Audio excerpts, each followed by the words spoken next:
Le débroussaillement recouvre les opérations dont l'objectif est de diminuer l'intensité et de limiter la propagation des incendies. Nous l'avons vu précédemment, un débroussaillement mal réalisé peut remettre en question son efficacité, même si le rayon de débroussaillement est respecté. Il faut donc attacher une attention particulière aux règles techniques qui permettront de créer une discontinuité verticale et horizontale du combustible.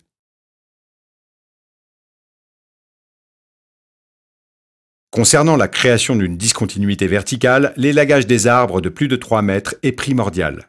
Il doit être effectué sur 30 à 50% de leur hauteur, avec un minimum de 2 mètres de hauteur. Cela empêchera le feu de passer des arbustes aux arbres. Concernant la création d'une discontinuité horizontale, la coupe ou éclaircie est une opération de première importance. Elle empêche le feu de passer d'un végétal à l'autre et permet en outre au feuillage de se développer. Les arbres améliorent ainsi leur état sanitaire. Pour cela, il faut couper les arbres et arbustes en densité excessive, de façon à ce que le feuillage de chaque arbre ou arbuste conservé soit distant du feuillage de son voisin immédiat d'au minimum 3 mètres. L'opération de débroussaillement ne vise pas à faire disparaître l'état boisé, mais doit au contraire permettre un développement harmonieux des boisements concernés. Il faut laisser subsister suffisamment de semis et de jeunes arbres de manière à constituer ultérieurement un peuplement complet. Il faut également couper les herbes hautes, les buissons, les broussailles, ainsi que les arbres et arbustes morts, dépérissants ou sans avenir. Attention également à la présence d'arbres à proximité immédiate d'ouverture des maisons, comme les cheminées ou les fenêtres. Ils représentent un réel danger, surtout lorsqu'ils possèdent une masse foliaire importante, comme le cyprès. Aussi, il faut couper tous les végétaux dans le périmètre d'une construction, de telle sorte que celle-ci soit à une distance d'au minimum 3 mètres des végétaux conservés, feuillage compris.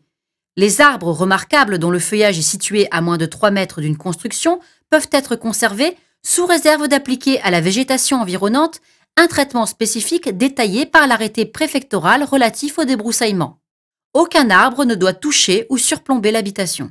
Le ratissage dans les 20 premiers mètres autour de l'habitation, bien que facultatif, peut s'avérer particulièrement efficace et complète le travail préalable d'éclaircie et d'élagage, ainsi que la coupe des herbes sèches. Dans le cas présent, la propagation du feu s'est arrêtée exactement à la limite des travaux réalisés. Les terrains agricoles, les vergers, oliveraies et plantations de chênes truffiers cultivés et régulièrement entretenus suffisent à la protection contre les incendies et ne nécessitent pas de traitement spécifique. Concernant le débroussaillement des voies d'accès privées donnant accès aux habitations, il est nécessaire de couper tous les végétaux situés à l'aplomb de la chaussée sur une hauteur de 5 mètres et sur une largeur de 5 mètres, voies comprises. Cela donnera la possibilité aux véhicules de secours de se rendre chez vous.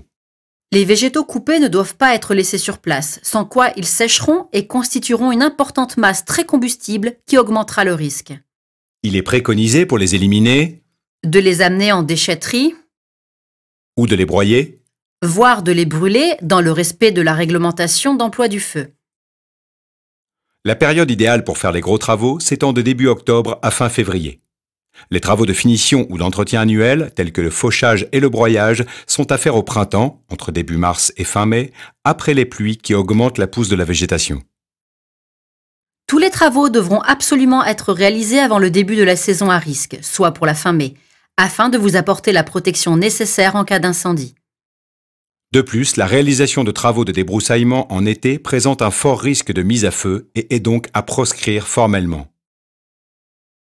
L'emploi du feu pour le brûlage des végétaux est interdit toute l'année et en tout lieu dans le Gard.